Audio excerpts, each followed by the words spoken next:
hopefully he's first and second. Oh yeah, there's a list. No, I know, but I'm supposed to follow someone that's not here. So I don't know who the substitute is.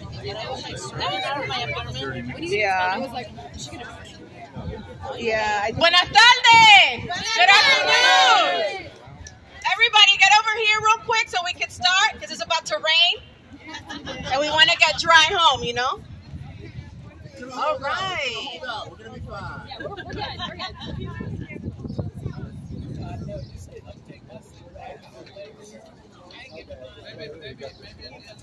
First of all, give yourselves a hand of applause for being here today, for fighting for universal health care, for bike riding, because this is what we need to do to protect our communities. I want to hear more energy. Yeah. We're in the Bronx. Is the Bronx in the house? Is Manhattan in the house? Queens? Staten Island? Brooklyn? Yes. Okay. So my name is Samaris Lopez, and I'm a proud Bronx resident of the South Bronx. I'm really passionate about the community, about the grassroots. Obviously, universal health care is a passion of mine. And I'm really happy to be here today. I'm sorry I couldn't ride today. I have a really bad sinus infection, but I'm going to participate next year in the ride. But to all of you who rode, please, again, give yourselves a round of applause for being here and for fighting for universal health care in the Bronx and beyond. So with that, I want to thank all of you again, and I want to acknowledge the different endorsing organizations that put this amazing event and bike rally together. Give it up for the New York State Nurses Association, the New York City Food Delivery Movement,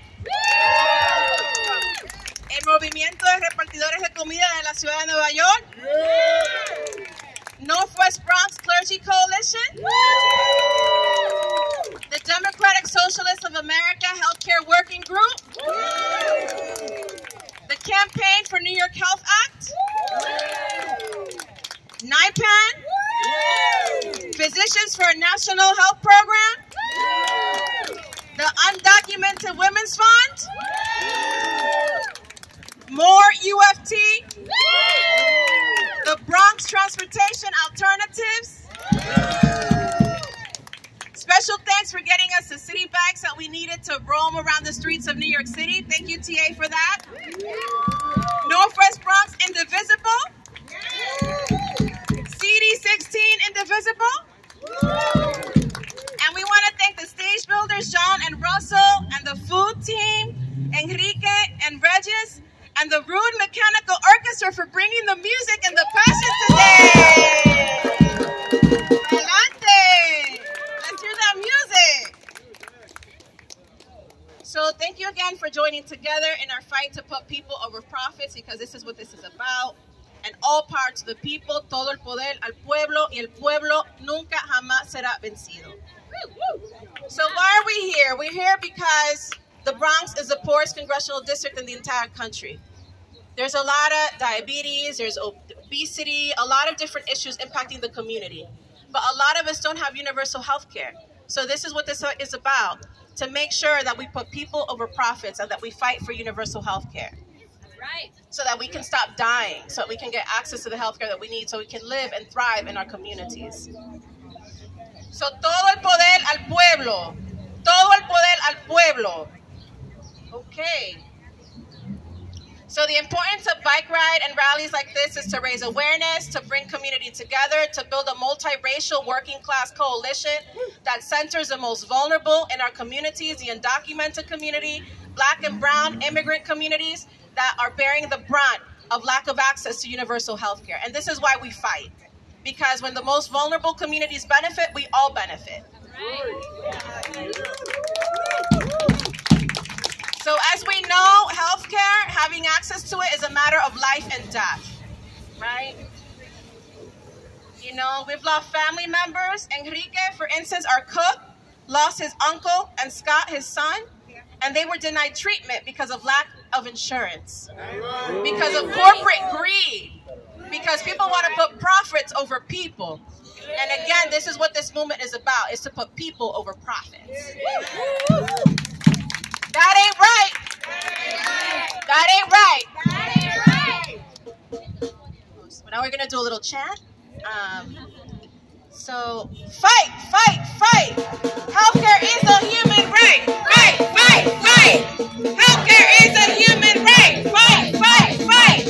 Healthcare is a human right. Fight, fight, fight. Healthcare is a human right. Fight, fight, fight. Healthcare is a human right. Fight, fight, fight. Healthcare is a human right.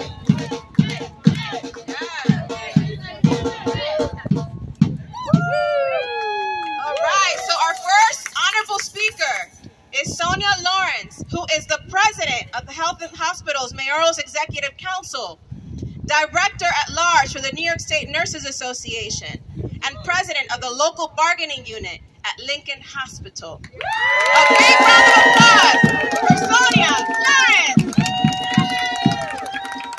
Thank you. Fight, fight, fight. Healthcare is a human right. Fight, fight, fight. Healthcare is a human right. Fight, fight, fight. Healthcare is a human right. Yay!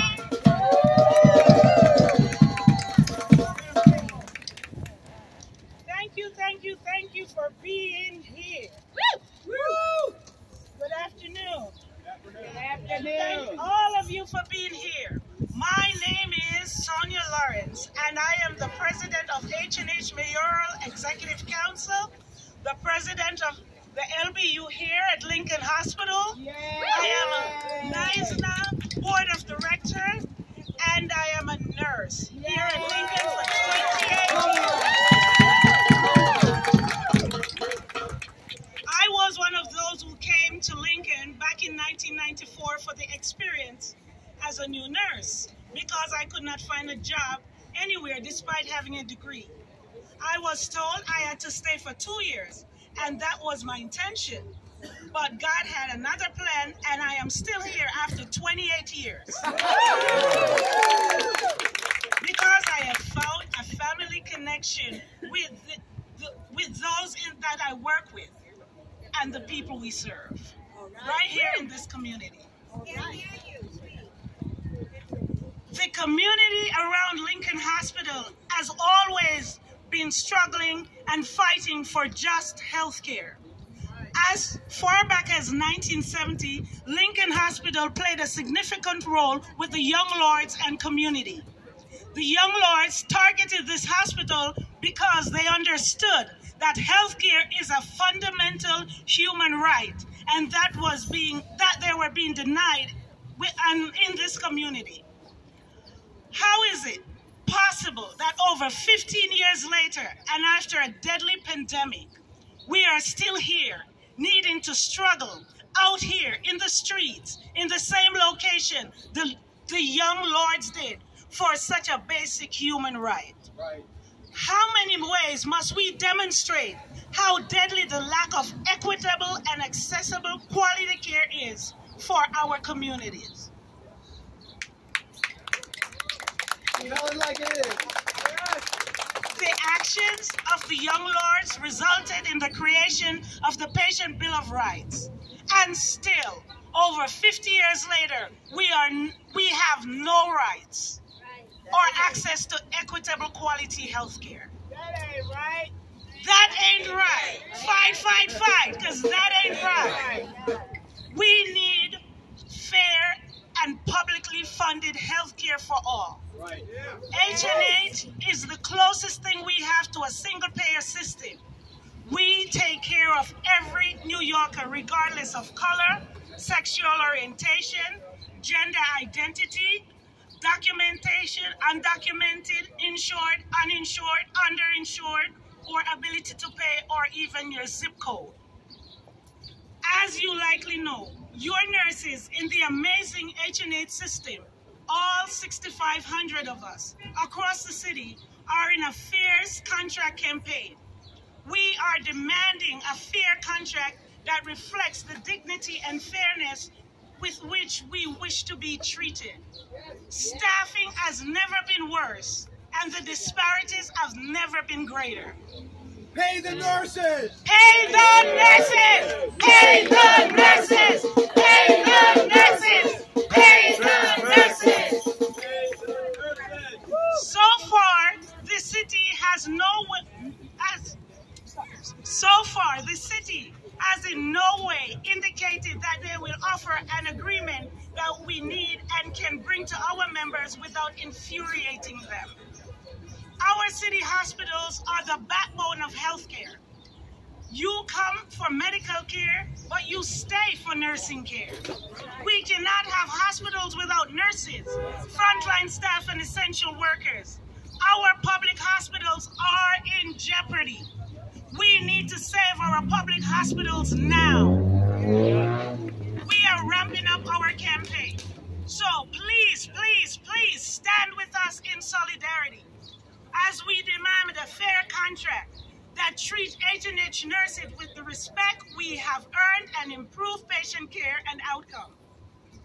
I am inviting you to come out to Union Square on May 10th between 11:30 and 1:30 and stay tuned for announcement for additional actions and ways to support us as we struggle for justice and preservation of our public hospital system. A single-payer system, because healthcare is a human right, and every New Yorker is a VIP. Thank you.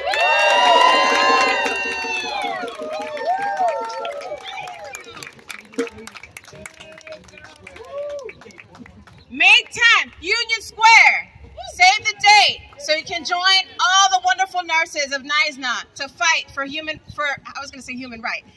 To fight for human rights, to fight for universal health care as a human right. May 10th, Union Square. All right, so we love our nurses. Thank you so much, Somia, for being a leader in this fight, in this movement. And now we're going to do a little chant. El pueblo unido jamás será vencido. El pueblo unido jamás será vencido. El pueblo unido jamás será vencido. El pueblo unido jamás será vencido. Pueblo unido jamás será vencido. Pass the Healthcare Act now.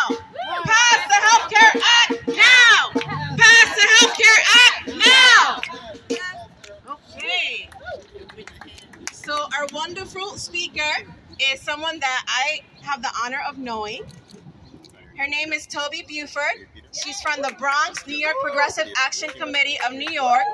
Longtime Bronx president, a proud product of the public school system in the Bronx, who obtained her graduate degree from Lehman College. Give it up for Toby Buford!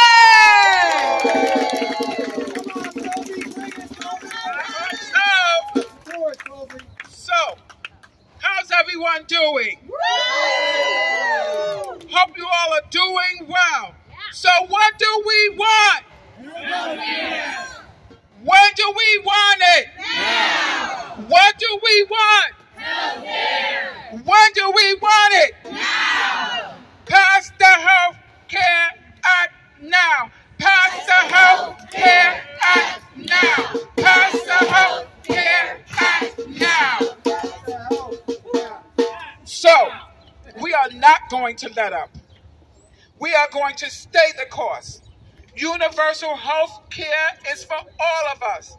We need to take the profit out of our health care system. We need health care to work for us all. Not just the rich, but for everyone.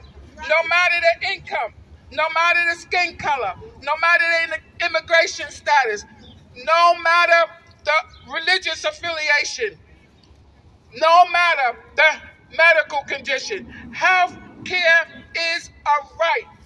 We want health care over profit now.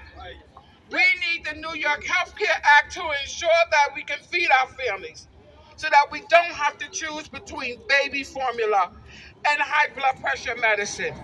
A child needs their parent. Parents need to be healthy to take care of their loved ones. The New York Health Act would eliminate the following: co-pays, deductibles, referrals, reduce approval time waits for surgeries. We would not have to be denied because we are not insured. We would not have to remortgage our homes to pay medical bills. We would likely not have to wait for approvals for needed surgeries. When my mom needed cancer surgery, we waited weeks for her approval.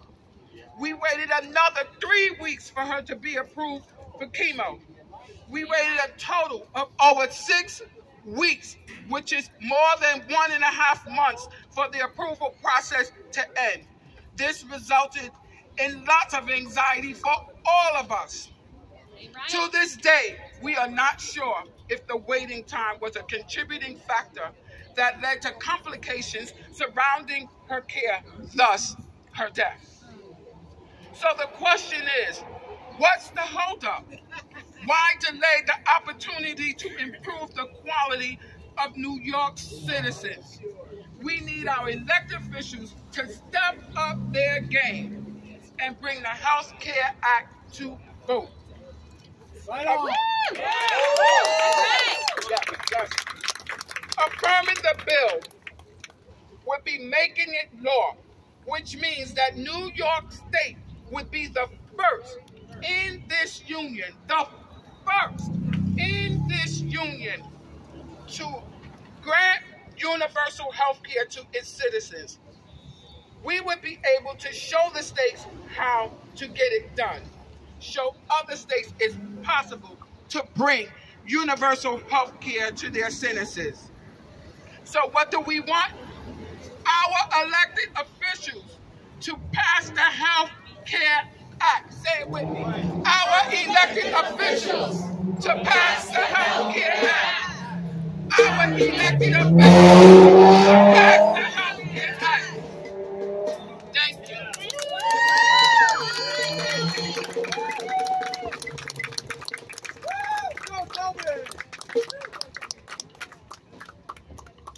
People over profits!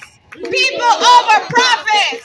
People over profits! People over profits! People over profits! People over profits! Okay, now I want to introduce Sergio Solano. Quiero introducir a Sergio Solano. Yes! Sergio is the leader of the food delivery movement in New York City. Who better than delivery workers to help us understand why we need to fight for universal health care as a human right? They're on the streets every day risking their lives to deliver food to people in the community, to subsidize our way of life. So thank you so much for everything that you do. Muchas gracias, Sergio. Sergio, para las personas que no hablan inglés, es un líder en términos de del colectivo de repartidores de comida en la ciudad de Nueva York. Y ellos entienden por qué necesitamos el cuidado médico universal, porque ellos están luchando en la calle todos los días para poner comida en la casa de su familia, corriendo riesgo, enfrentando accidentes en los carros, todo eso, muriéndose todos los días sin tener acceso al cuidado médico universal. Así que muchas gracias por tu liderazgo, Sergio, y pa'lante.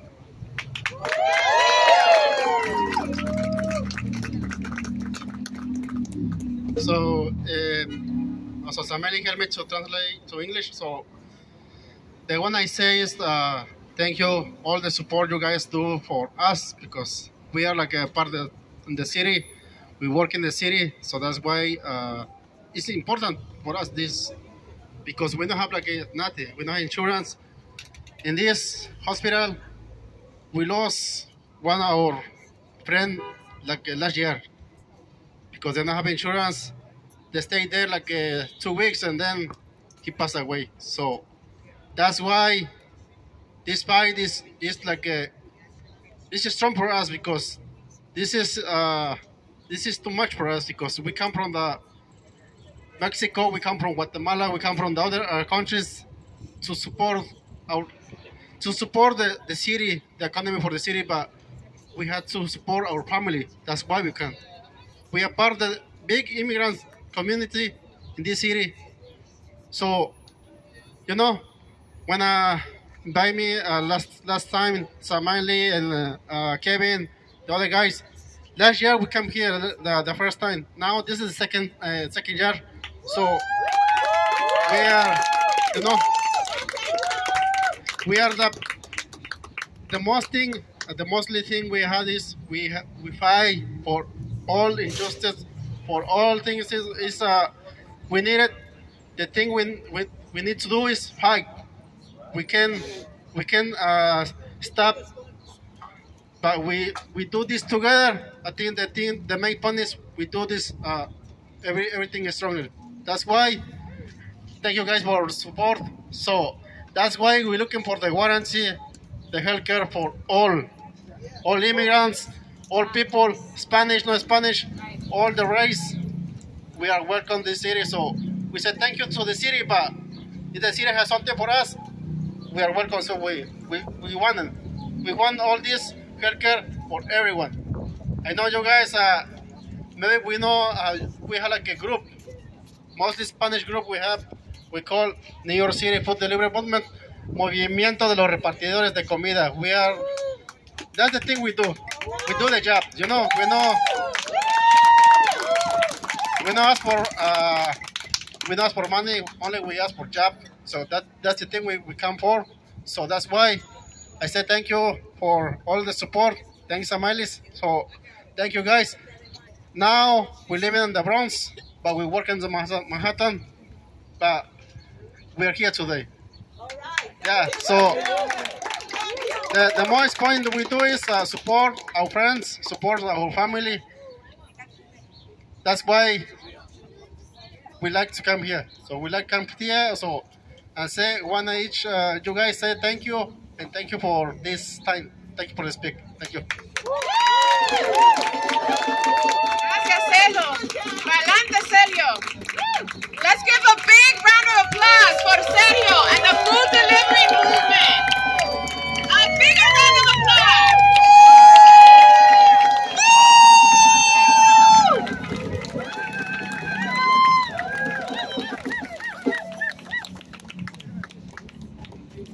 El pueblo unido jamás será vencido. El pueblo unido jamás será vencido. The people united will never be defeated. The people united will never be defeated. So one of the things that I wanted to point out really quickly, since Sergio just spoke, is that if you are a nurse, if you are a doctor, please connect with Sergio and the food delivery movement, because they really are going through a lot of hardship, traveling on the road, biking, you know, sacrificing. They meet up with a lot of accidents along the road. And sometimes because of the language barriers, a lack of insurance, they don't know friendly faces that they can speak to at the clinics, at the hospitals. So one of the goals that can come up from this is developing a network of nurses and doctors that the undocumented delivery food worker community can connect with in case they have these issues on the road. So that's a call of action to any healthcare professional that's here today. Let's try to connect with Sergio at the end of the action so that we can make that happen. Okay, pa'lante. Okay, so the next speaker is a very special friend and activist in the community. Her name is Jimena Bustamante, who I have the honor of knowing and organizing with in the community. Jimena Bustamante is an organizer at the crossroads of feminism, labor, and immigrant justice. She's the founder of the Undocumented Women's Fund and has been coordinating with the coalition since 2017. She's a leader in the fight for reproductive freedom, because you know what? Reproductive health care is health care. Gracias, Amelie. Hi, everyone. How are you today? Please, another applause for Sergio. Es un honor poder hablar aquí hoy, justo después de Sergio. So I'm very honored to be like the speaker after Sergio, and that's a big lift, but yes. So as Amelie was saying, my name is Jimena, and I am part of a mutual aid and solidarity network called the Undocumented Women's Fund. And you know, like as the name tells you, we work with undocumented women, and we center women in our work because, you know, like, women actually sustain life. Like women are workers, paid and unpaid workers, sustaining everyone's lives. Not only their lives and that of their households and their communities, but also other people's lives, right? And today I want to tell you a story. I didn't bring a very nice, written sort of speech, but this is a story that I was telling this morning, so I already practiced a little bit. This morning we had a workshop with recently arrived immigrants, women, because we are building a promotora network, a group of community leaders with recent immigrants. And we were telling them this story because it's really part of our history as the undocumented and immigrant rights movement. But many of them don't know this story. And probably you know it, but if not, I'm going to tell it to you, which is basically what happened in the pandemic, right? Sam Ellis was saying healthcare is a matter of life and death. And I want to add to that, it's not only about life and death, but it's about how we live and how we die, and to what extent life is just a quick process of dying, right? Which is the case for many among the undocumented and immigrant community, right? So what we saw in the pandemic is that the disparities, inequities that already existed just became, clearer for many of us, right? How the community is excluded from all forms of support, from all the safety network, from unemployment insurance to healthcare, to support with housing, to universal childcare, right? We don't have access to any of that. And that really translated in people dying massively, our people dying during the pandemic, right? And Sergio was speaking about that, about how essential workers in reality meant, the work that cannot stop, the work that keeps everyone alive, but those people performing the sexual labor actually were the ones that died the most, right? Because they have to go out, they couldn't stay home. They have to go out and kind of keep working and keeping everyone alive. So while we saw that men among the immigrant community were the ones that died the most, the effects on women were also tremendous. Why? Is because, usually when the systems to sustain life, such as healthcare or education or transportation or food production, when those systems are dismantled through austerity politics, women are always the ones that pay the price, right? Because all of this labor, first of all, these are feminized systems, right? So who sustains, hospitals? Women. Who sustains schools? Women. Who sustains food production? Guess what? Women, right? But then when those systems get dismantled, all of that is the brunt falls on the shoulders of other women, right? And especially working class, low wage immigrant women, because as I said, we are caring not only for our own, but for everyone else's, right? So what we've been doing is building not only a network of support and solidarity, but also a movement among immigrant and undocumented women to fight for basic rights and to fight for access to basic services. That's why for us, universal healthcare is a piece in a broader struggle for life-sustaining systems, right? And life-sustaining workers, right? And we are here with all of you, very honored. And we want to say that what happened in the pandemic is just the tip of the iceberg. It continues. Now we have, this is why I was mentioning what happened this morning, around 30,000 people that have arrived in New York City in the last year, right? Because we're running out of our own countries. I mean, this pandemic not only increased the inequality in each country, but it increased the inequality globally. And that's why there are a mass of people waiting at the border, right? And then we have all of these people coming to New York. So this is the moment in which, we as immigrant and undocumented workers, and especially as women, we are joining this movement and demanding, inclusion and demanding universal healthcare and universal services for all.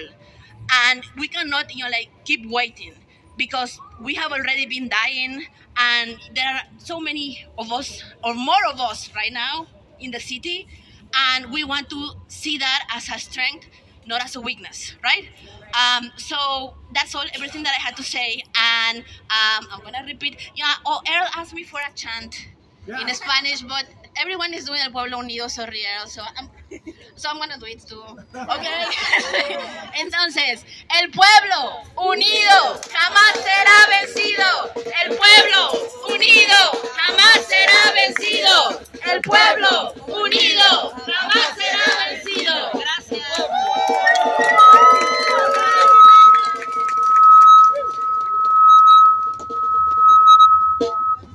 I just also want to do a quick plug for Jimena real quick. Every summer, there is a reproductive justice film series that is a wonderful opportunity to learn about the criminalization of abortion throughout the world, Latin America, the Bronx, and beyond. Please connect with Jimena at the end of the action so you can get integrated into that conversation. And we show it in Washington Heights, in the Bronx. If you want to get involved, sign up to volunteer and join the movement. Okay, a big round of applause for Jimena. Okay, I'm going to say something real quick in Spanish for the surrounding community that may not know why we're here and what we're doing and why we're doing it. Estamos reunidos hoy para luchar por el cuidado médico universal en el estado de Nueva York. Cualquier persona que esté pasando en la calle hoy, que esté curioso por saber qué es lo que estamos haciendo, eso es lo que estamos haciendo. Estamos luchando para que todos los neoyorquinos en el estado de Nueva York tengan cuidado médico universal, para que tengan cuidado médico si tengan trabajo o no, si son indocumentados o no, porque todos merecemos el cuidado médico universal y tenemos que luchar contra la avaricia de las corporaciones para hacer que esto suceda. Pa'lante. Ok, entonces vamos a decir: sí se puede, la ley de salud para todas. Sí se puede, la ley de salud para todas. Sí se puede, sí se puede, sí se puede, sí se puede. Sí se puede, sí se puede. Okay, I want to get more energy. What's the energy? Is the Bronx in the house? Okay. So the next speaker is going to be Kate Connors. She's a public school teacher and leader in the movement of rank and file educators for United Federation of Teachers. Big round of applause for Kate. Within the UFT, there is a growing movement of the rank and file to demand the union leadership support the New York Health Care Act. We welcome Kate to tell us about why teachers want universal coverage for all.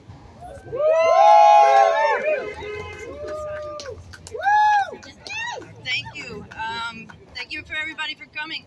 And before I get started, talk about my union, the UFT, the United Federation of Teachers. I want to shout out the Nurses Union, NYSNA. Thank you. You all understand that the New York Health Act is a human right. Healthcare is a human right.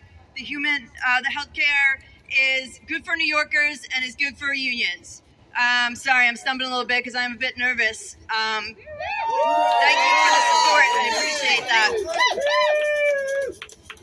So the UFT, my union, is a staunch opponent of the New York Health Act. And it is a major reason as to why this bill is not making it to the floor for a vote.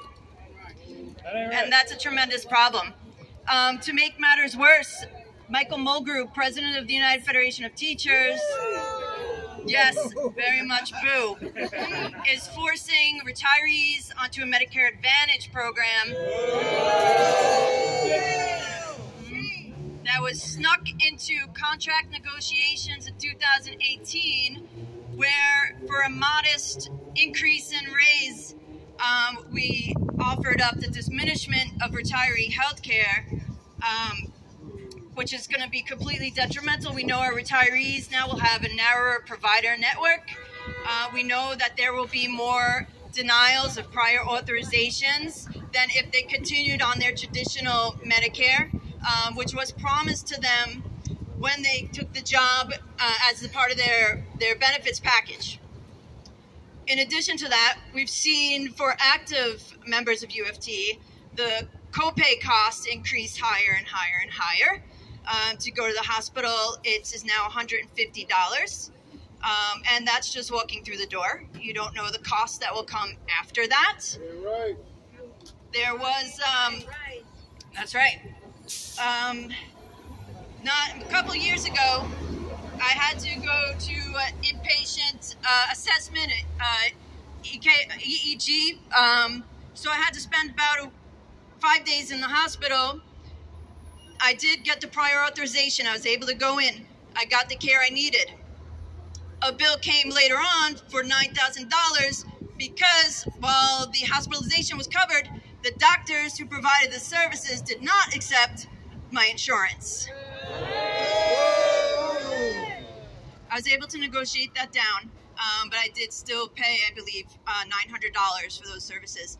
And I realized I'm coming from a very privileged position, that I have health insurance to begin with, but it shows you that even with health insurance, you are still going to have difficulty accessing doctors, accessing services, choosing maybe between payments for childcare, for your rent, because maybe you got that $9,000 bill in the mail that you weren't expecting, because most of us do live check to check. That is our way under capitalism.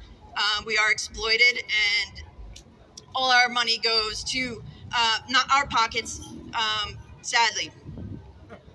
So one thing, if any of you know any teachers, if you know union members, I need you to speak and reach out to them and tell them that we need to pass the New York Health Act, because especially if you know a UFT member, please speak with them, because our president, Michael Mulgrew, is saying a lot of misinformation about the New York Health Act. He's saying we can't pass this because it will harm teachers. It'll blow a hole in the state budget. Yes. Bullshit. Complete bullshit. It will save New York billions of dollars when we eliminate the private insurance companies and take them out of the mix. We don't need their greed. So we need to mobilize the rank and file members of our union. Please educate them. Hell, reach out to Michael Mulgrew and yourselves. Contact our union. Tell them Michael Mulgrew's a liar. Michael Mulgrew is harming people, because by sabotaging this bill, he's harming people. He's killing people. Mulgrew lies, people die. And all because he wants to use healthcare as a bargaining chip in our contracts. That's reprehensible. That would be the reason, because he can't negotiate successfully without that little bargaining chip. Then maybe he needs to look at his work as a union leader. So I think to sum it up, we need to pass the New York Health Act, because like I mentioned before, that $9,000 bill, for many people, if we pass the New York Health Act, that will be more than their annual contribution through their payroll tax to the New York Health Act, and there will be no point of service fees. There will be no copays, no deductibles, none of that. It'll be affordable, quality healthcare for all. You don't need to do any calculations as to where you could go, because CityMD is now $100 for a clinic site visit versus not CityMD, then that's $50. Why are we doing these calculations when we just should be able to access healthcare, to walk in the door and get the help that we need? So thank you so much all for coming here, and let's fight and let's get this bill, let's get the New York Health Act passed. Thank you, everyone.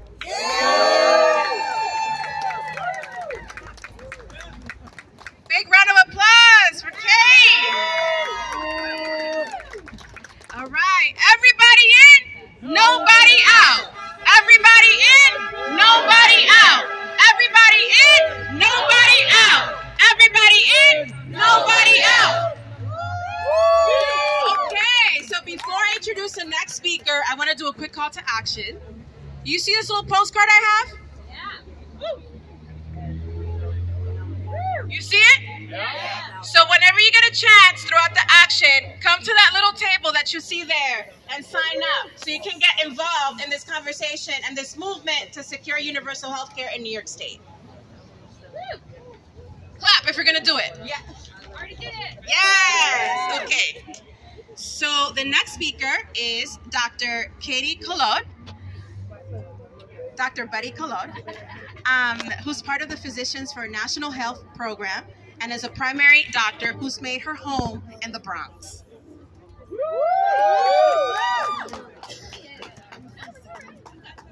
Good afternoon, everyone. Thank you so much for sticking it out.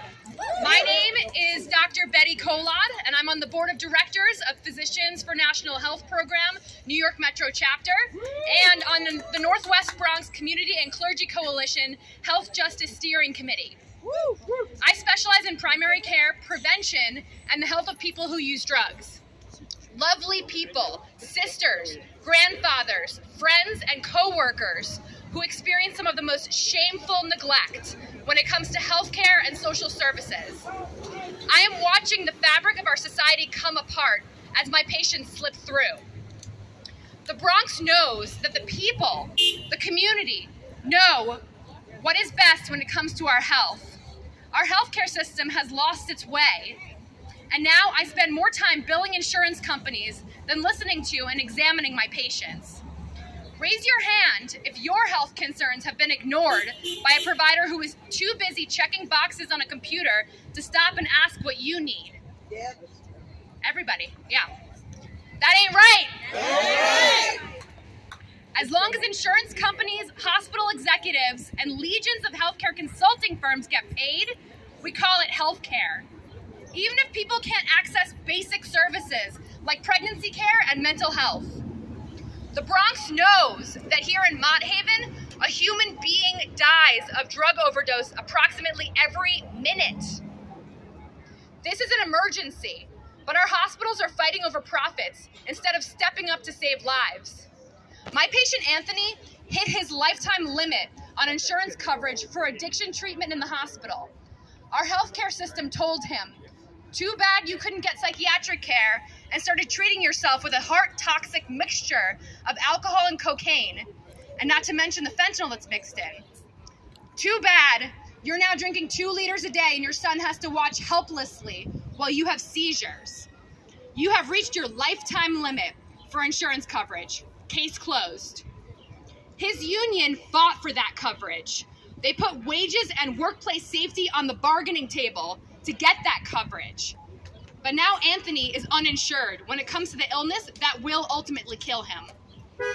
Here we are, 32 years after the Young Lords took over Lincoln Hospital, and we still have underfunded public hospitals that are understaffed by undercompensated workers, and a bloated, expensive, and reactive healthcare system that is unprepared or just not interested in addressing the healthcare challenges of our times.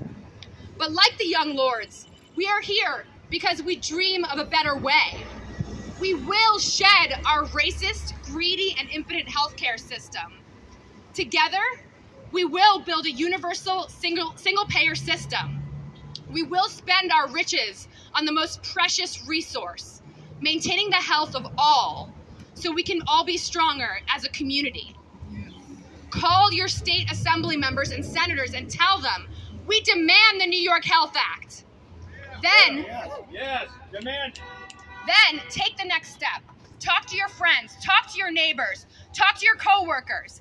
Keep organizing, and we will create healthy communities of our dreams. Thank you. Let's give it up for Dr. Betty Colon! On the front lines of fighting for universal health care and saving lives in the Bronx. Thank you for your service. So health care, as we know, health insurance is a lie. You want to join me in saying that? Yeah. Health insurance is a lie. Health insurance is a lie. They don't care. People die. Health insurance is a lie. They don't care. People die. Health insurance is a lie. They don't care. People die. Health insurance is a lie. They don't care. People die. Right. Okay, so the next speaker I'm going to invite to the stage is Sam Feen, who's an Albany County legislator who traveled all the way here to join the ride and is a third-generation health activist. Thank you. My name is Sam Fine. I'm an Albany County legislator, and I came all the way down here, not by bike, but by car. But I did bike with you all today from Manhattan. All right. So I came here from Albany because whether you're upstate or New York City, we all share a common desire for a healthcare system that serves the needs of every New Yorker and puts people's health over the profits of insurance companies and executives. Yeah. We gather here today because we believe that access to quality health care is not a privilege for the few, but a fundamental human right for all. Fundamental. So let me ask you this. Is it fair that in the wealthiest country in the world, millions of our fellow citizens are drowning in medical debt? No. Is it fair that families are forced to choose between paying for life-saving treatments and putting food on the table? No. Is it fair that people are denied coverage or charged exorbitant premiums simply because of pre-existing conditions? No. This fight is not new to me. It's personal. My grandfather, Rashi Fine, was a true hero in the battle for healthcare justice. He was a healthcare policy economist who was known as a father of Medicare. He worked with the Truman, Kennedy, and Johnson administrations to make Medicare a reality. From a young age, my grandfather taught me about justice, about healthcare justice, and that healthcare is a human right. I like to joke that he was fighting for Medicare for all before Bernie Sanders made it cool. And so he really inspired me to get politically active and to fight for change. And in Albany County, a couple of years ago in the Albany County Legislature, I proposed a proclamation that many of my colleagues signed on for, urging the state legislature to pass the New York Health Act. So we need to continue this movement throughout the state. Legislatures throughout the state, people who live, residents throughout the state need to keep pushing, need to reach out to your assembly members, your senators, and get this passed. We need to pass the New York Health Act so we can guarantee health care as a human right throughout New York State. Thank you. Thank you. Let's get up for Safin. So we've reached the end of the program. So again, I just wanted to put this out there here again, this little postcard. If you have not had a chance to sign this, please do. Go to the little table right here by the hospital. It's really important that everybody that signed up or that hasn't signed up, that came to support this action, that signs up. So we can stay connected, so that we can keep building with each other. So, we're going to wrap up. So thank you again so much for being here today. Again, this fight is about the fight for our lives. It's the fight against capitalism. It's the fight against corporate greed. It's to put people over profits and to send a resounding message to every corner of the community in New York State and the powers that be that we need to fight for universal health care, because universal health care should be a human right. In every other developed country in the world, or in a lot of them, they have universal health care. And we saw when the COVID pandemic was happening, a lot of people died. A lot of people lost their jobs because of the pandemic. A lot of people died because they did not have access to health care. And that's evil. That's wrong. That's morally unjust. And we need to fight for the morality of what universal health care is and can be and can mean for our lives, so that we can, thrive in our communities and not have to worry about our family members dying, like our cook, Enrique. So let's continue to stay connected in this fight so that we can put pressure on all the levels of the powers that be so that we can fight for this. Ahora lo voy a decir en español en un momentito. Tenemos que seguir unidos para luchar para el cuidado médico universal, porque tenemos que luchar en contra de la avaricia de las corporaciones, en contra de las personas que ganan mucho dinero, los billonarios, los trillonarios, que en realidad no debieran de existir, para que tengamos cuidado médico universal, porque muchas personas durante la pandemia se murieron, perdieron sus trabajos, y por no tener trabajo y no tener seguro médico, se murieron. Y eso es algo que es injusto, porque en los países desarrollados, fuera de los Estados Unidos, tienen cuidado médico universal. ¿Por qué nosotros no? Si somos el país más rico del mundo. Así que tenemos que seguir con esta conversación, integrarnos al movimiento para luchar, porque esto debería ser un derecho humano universal en el país más rico del mundo, que es los Estados Unidos, y específicamente el estado de Nueva York y la ciudad de Nueva York. Thank you so much. Thank you so much, everybody, for being here today. Again, give yourselves a big round of applause. A bigger round of applause for having courage and speaking truth to power through your lived experiences and the personal sacrifices that each of you are making to keep this movement alive. Pa'lante, Sí se puede. Sí se puede. Sí se puede.